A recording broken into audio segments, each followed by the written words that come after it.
Electric bicycles, otherwise known as e-bikes, have grown in popularity over the last few years, but with several recent accidents, local officials are reminding the public on e-bike safety. Western Mass News reporter Reagan Stoddard has more on how to keep everyone using the roadways safely. E-bikes can be found in cities all across the country, including right here in the Bay State.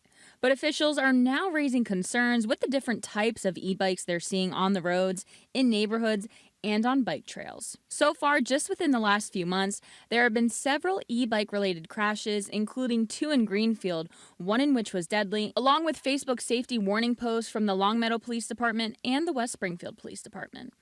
Western Mass News took some questions to Dr. Peter Ankowiak from Bay State's Medical Center Emergency Department. He tells us they do see frequent accidents in the summertime and fall involving e-bikes and scooters.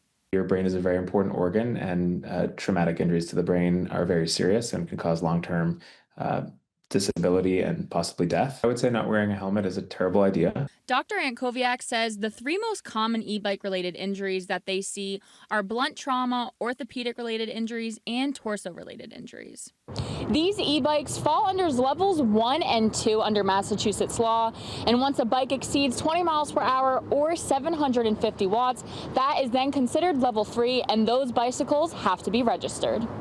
Much of the recent concern from officials is due to these e-bikes that no longer fall into level 1 or 2. When you're going 30 miles an hour, the energy mechanism of injury is definitely higher. So having specialized helmets can be helpful. Being at a greater risk while operating these faster and more powerful e-bikes, Dr. Ankowiak says he doesn't think children should operate these bikes, and people riding e-bikes are not the only ones at risk for injury.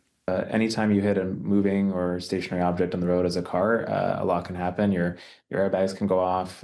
You can spin or swerve and hit another car. It's best to check with Massachusetts state law on any regulations or restrictions related to your e-bike. Reporting in Springfield, Reagan Stoddard, Western Mass News.